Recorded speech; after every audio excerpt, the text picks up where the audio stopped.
Hello friends, இன்றைக்கி நம்ம சேனலில் என்ன பார்க்க போகிறோன்னா, ஒரு அதிரடியான ஜோதிட தாள்களையோ ஒரு இம்பார்ட்டண்டான ஆன்மீக தாள்களையோ இந்த வீடியோவில் பார்க்க போகிறோம்.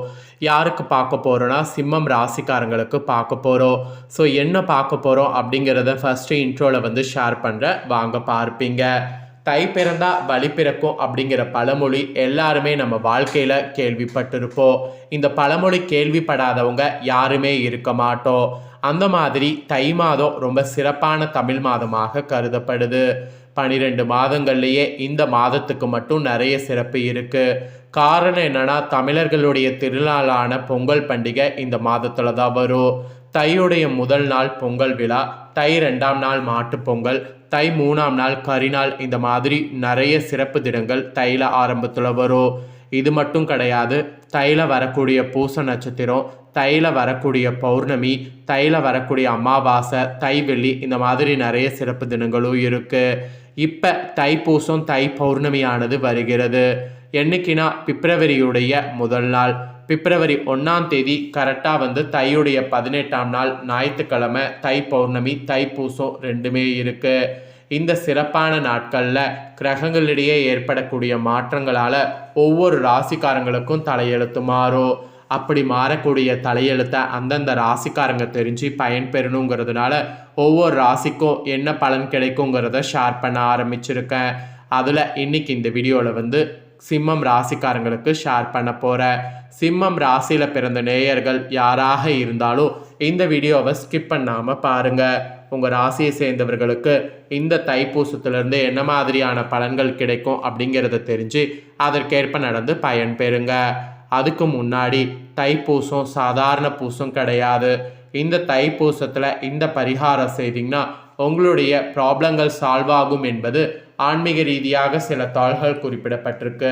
அது என்னங்கிறத ஃபஸ்ட்டு உங்களுக்கு சொல்ல போகிறேன். முதல்ல தைப்பூச பரிகாரத்தை தெரிஞ்சுக்குங்க. அதுக்கப்புறம் உங்களுக்கான பரிகாரத்தை பலன்களை இந்த வீடியோவில் பார்க்கலாம் வாங்க. ஒவ்வொரு மனதிலையும் இன்று ஆறாத வடுவாக ஆறாத ரணமாக இருப்பது கடன் பிரச்சனை தான். கடனில்லாத வாழ்க்கை கவலை இல்லாத வாழ்க்கை, கடனில்லாத வாழ்க்கை கஷ்டமில்லாத வாழ்க்கை, கடனில்லாத வாழ்க்கை கலவரமில்லாத வாழ்க்கை, கடனில்லாத வாழ்க்கை கம்பீரமான வாழ்க்கை. கடன் இருக்கும்போது தலை குனிந்து நடப்போம். யாரிடமும் கை நீட்டி கடன் வாங்கலை, ஏழ்மை நிலையில் இருந்தாலும் தலை நிமிர்ந்து நடக்கக்கூடிய திகிரு நம்ம இடத்துல கடன் இல்லைன்னா வந்துடும். முதல்ல இரவு நிம்மதியான தூக்கத்தை பெறுவோம். இத்தனை பிரச்சனைகளுக்கும் காரணமாக இருக்கக்கூடிய கடனை அடைக்க வேண்டும் என்றால் இந்த ஒரு ஞாயிற்றுக்கிழமை நாம் பயன்படுத்தி கொள்ள வேண்டும். கடனுக்கு காரணமாக இருப்பது செவ்வாய் பகவான். இந்த ஞாயிற்றுக்கிழமையோடு சேர்ந்து தைப்பூச திருநாளும் வந்திருக்கிறது. இந்த நாளை தவற விடலாமா? கண்டிப்பாக தவற விடக்கூடாது. நீங்கள் கோவிலுக்கு சென்றாலும் சரி, வீட்டில் இருந்தாலும் சரி, இந்த ஒரு பரிகாரத்தை மட்டும் முருகனை நினைத்து செய்து விடுங்க. காலத்திற்கும் கஷ்டம் இல்லாமல் கடன் இல்லாமல் சந்தோஷமாக வாழலாம். நீங்கள் செய்ய வேண்டிய அந்த எளிமையான பரிகாரம் என்ன அப்படிங்கிறத உங்களுக்கு சொல்கிறேன். அதை இந்த ஆன்மீக வீடியோவில் ஃபஸ்ட்டு தெரிஞ்சுக்குங்க. தைப்பூசம் முருக பரிகாரம், அதனால் இதை நம்பிக்கையோடு செய்யுங்க. முருகன் என்றாலே 6 முகன், 6 நட்சத்திரங்களை கொண்ட கோலம், 6 விளக்கு, அறுபடை வீடு, இப்படி சொல்லிக்கொண்டே செல்லலாம். இதில் பொதுப்படையாக இருப்பது 6. ஸோ 6 ₹1 நாணயங்களை எடுத்துக்கொள்ளுங்க.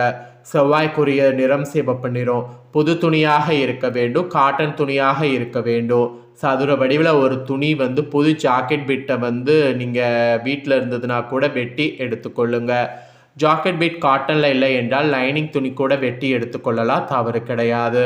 ஆனால் பயன்படுத்தாத புது துணியாக இருக்க வேண்டும். அந்த புது துணியை ஒரு முறை தண்ணீரில் போட்டு நினைத்து காய வைத்து இந்த பரிகாரத்துக்கு பயன்படுத்த வேண்டும், அவ்வளவுதான். ஸோ இந்த தைப்பூசத்தன்னைக்கு முருகப்பெருமான் முன்பு நீங்கள் இதை செய்ய வேண்டும்.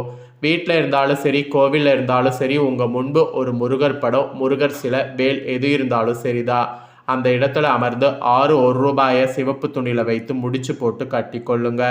கண்களை மூடி, முருகா என்னுடைய கடனை எல்லாம் குறைத்து விடு, என்னுடைய கஷ்டங்கள் எல்லாம் போக்கிவிடு என்று பிரார்த்தனை செய்து கொள்ளுங்க. ஒருவேளை உங்களுக்கு திருமணம் நடக்க வேண்டும், குழந்தை பாக்கியம் கிடைக்க வேண்டும், நல்ல வேலை கிடைக்க வேண்டும் என்று பிரார்த்தனை இருந்தாலும் வைக்கலாம், தவறு கிடையாது. அந்த 6 ₹1 அந்த துணியில் வைத்து முடிந்து உங்கள் கையில் வைத்து கொள்ளுங்க. முருகனை நம்பிக்கையோட பிரார்த்தனை செய்யுங்க. பிரார்த்தனை முடித்துவிட்டு அந்த முடிச்சை நீங்கள் வீட்டில் இருந்தால் பூஜையில் வைத்து விடுங்க. நீங்கள் வைத்த வேண்டுதல் நிறைவேறிய பின்பு இதை முருகன் கோவில் உண்டியில் செலுத்துவதாக வேண்டிக் கொள்ளுங்க. வேண்டுதல் பலித்தவுடன் உங்களால் எந்த முருகன் கோவிலுக்கு செல்ல முடியுமோ உங்கள் பக்கத்தில் தெருவில் இருக்கக்கூடிய முருகன் கோவிலுக்கு சென்றாலும் சரிதான், அல்லது பிரபலமான முருகன் கோவிலுக்கு சென்று இந்த காணிக்கை செலுத்தினாலும் சரிதான். முருகனை நினைத்து இந்த வேண்டுதலை வைத்து 6 ரூபாயை சிவப்பு துணியில் வைத்து முடித்து போட்டு விட்டால் அந்த முடிச்சு அந்த முருகப்பெருமான் உண்டியில் சேர வேண்டும். அதற்கான வேலைகள் கடகடவென நடக்கும். உங்கள் பிரச்சனைகளை முருகன் பார்த்து கொள்வார். இந்த முடிச்சு எப்படியாவது முருகன் கோவில் உண்டியில் சேர வேண்டும் என்பது மட்டும்தான் இந்த பிரபஞ்சத்தின் நோக்கமாக இருக்கும். அப்போது நீங்கள் வைத்த வேண்டுதல் சீக்கிரம் பலிப்பதற்கு உண்டான அத்தனை வேலைகளும் நடக்கும். அவ்வளவு சக்தி வாய்ந்த பரிகாரம் இது. ஸோ இந்த தினம் நீங்கள் கோவிலில் இருந்தால் முடிச்சு அப்படியே பேக்கில் வைத்து வீட்டுக்கு கொண்டு வந்து வீட்டு பூஜையில் வைங்க, தவறு கிடையாது. நம்பிக்கை இருக்கிறவங்க பரிகாரத்தை செய்து பலன் பெறுங்க. இந்த எளிய பரிகாரம் முருக பக்தர்களுக்கு ரொம்ப ஒரு உதவியாக இருக்குங்கிறதுனால தான் இந்த பரிகாரத்தை உங்களுக்கு ஷேர் பண்ணேன். இவ்வளோ நேரம் பரிகாரம் உங்களுக்கு சொல்லிட்டேன். இப்போ பலன்களை சொல்ல போகிறேன். உங்கள் ராசியை சேர்ந்தவர்களுக்கு என்ன மாதிரியான பலன் இந்த பௌர்ணமி தைப்பூசத்திலிருந்து கிடைக்க போகுது அப்படிங்கிறத தெரிஞ்சு இந்த பலன்களுக்கு ஏற்ப நடந்து பலன் பெறுங்க. ஸோ இந்த பலனை இப்போ நான் உங்களுக்கு தெளிவாக சொல்கிறேன், நோட் பண்ணிக்கோங்க. ஏர்முனையாக இருந்தாலும் போர்முனையாக இருந்தாலும் எதிலும் முதல்ல நிற்பவர்களே உங்கள் ராசிக்காரங்க. உங்கள் ராசிக்கு 11வது வீட்டில் இந்த தைப்பூசம் பிறப்பதால் சோம்பல் நீங்கி சுறுசுறுப்படைவீங்க. சுருங்கிய முகம் அலரோ. கடந்த வருடத்தில் வாட்டி வதைத்த பிரச்சனைகளுக்கு இந்த வருடத்தில் தீர்வு கிடைக்கும். தம்பதிகளுக்குள் அந்யோன்யமானது உண்டாகும். அதுவும் இந்த பௌர்ணமி அப்புறம் இந்த பூசம் உங்களுடைய அடிப்படை வசதிகளை பெருக செய்யும். பிரபலங்களுடைய நட்பானது கெட்டோ. பணப்புழக்கம் திருப்திகரமாக இருக்கும். வீட்டில் விருந்தினருடைய எண்ணிக்கை அதிகரிக்கும். புது சிந்தனைகள் பிறக்கும். பிள்ளைகளுடைய நெடுநாள் எண்ணங்களை பூர்த்தி செய்வீங்க. அவர்களுடைய வருங்காலத்திற்கு சேமிக்க தொடங்குவீங்க. அப்புறம் ராசிநாதன் சூரியனும் ஜீவனதிபதி சுக்கிரனும் உச்சம் பெற்று அமர்ந்திருப்பதால் அரசால் அனுகூலமானது உண்டாகும். விலை உயர்ந்த எலக்ட்ரானிக் சாதனங்கள் வாங்குவீங்க. அனாவசிய செலவுகளை கட்டுப்படுத்துவீங்க. சிலருக்கு வெளிநாடு செல்லக்கூடிய வாய்ப்பு கூட வரும். அதுவும் இந்த தைப்பூசத்திலிருந்து உங்கள் ராசிக்கு குரு பகவான் 9ல் நிற்பதால் பிரச்சனைகளை தொலைநோக்கு பார்வையோடு தீர்க்கக்கூடிய சூட்சமத்தை உணர்வீங்க. எதிர்பார்த்திருந்த தொகை ஈஸியாக உங்கள் கைக்கு சேரும். பெரிய மனிதர்களுடைய நட்பு மெயினாக கிடைக்கும். அறகுறையாக நின்ற வீடு கட்டக்கூடிய பணியை விரைந்து முடிப்பீங்க. வங்கி கடன் உதவி கிடைக்கும். குடும்பத்தில் உங்கள் வார்த்தைக்கு மதிப்பு கூடும். மகன் தாயாருக்கு இருந்த நோய் வெகுவாக குறையும்.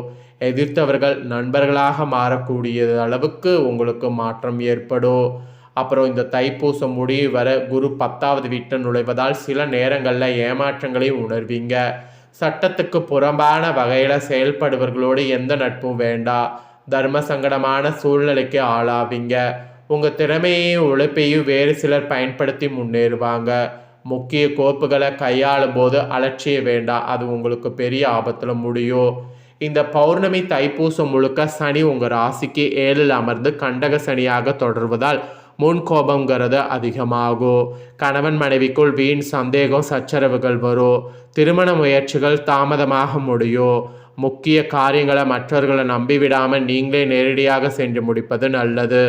உத்தியோகம் வியாபாரத்தின் பொருட்டு குடும்பத்தை பிரிய வேண்டிய சூழ்நிலை கூட உங்களுக்கு கொஞ்சம் ஏற்படும். இந்த பூசம் முழுக்க ராகு 8 கேது 2ல் இருக்கிறதுனால இடம் பொருள் ஏவலறிந்து செயல்படணும். அயல்நாட்டு சென்று வருவது வாய்ப்பு இருக்கு. முன்கோபம் அதிகமாகும். பல்வலி காதுவலி போகும். கண் பார்வையை பரிசோதித்து கொள்ளணும். வரட்டு கௌரவத்துக்கும் போலி புகழ்ச்சிக்கும் மயங்கக்கூடாது. உறவினர் நண்பர்கள் விட்டு உள் விவகாரங்களை அதிக மூக்க நுழைக்க வேண்டாம். சித்தர் பீடங்கள் புண்ணிய ஸ்தலங்களுக்கு சென்று வர வாய்ப்பு கிடைக்கும். வியாபாரத்தில் ஏற்ற இறக்கங்கள் இருந்து கொண்டே இருக்கும். வருடத்துடைய மத்திய பகுதியிலிருந்து ஓரளவு லாபம் வரும். விளம்பர யுக்திகளை கையாண்டு லாபமானது ஈட்டுவீங்க. புது சலுகை திட்டங்களை அறிமுகப்படுத்தி வாடிக்கையாளர்களை கவர்ந்தெழுப்பீங்க. சினிமா, பதிப்புத்துறை, ஹோட்டல், கிரானைட், டைல்ஸ், மர வகைகளால் ஆதாயம் அடைவீங்க.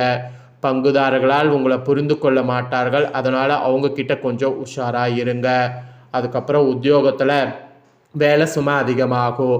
மேலதிகாரிகள் வற்புறுத்தினாலும் நீங்கள் நேர்பாதையில் செல்வது நல்லது. இடமாற்றம் அப்போ தான் உண்டாகும். அதுவும் அலுவலகத்தில் அமைதி உண்டாகும். ஒதுக்கப்பட்டிருந்த உங்களுக்கு முக்கியத்துவம் அதிகமாகும். வேறு சில புது வாய்ப்புகளும் வரும், சம்பளமும் உயரும். உங்கள் மீது தொடக்கப்பட்ட அவதூறு வழக்கிலிருந்து விடுபடுவீங்க. ஸோ இதுதான் உங்களுக்கான பலன்கள் என்பது குறிப்பிடப்பட்டிருக்கு.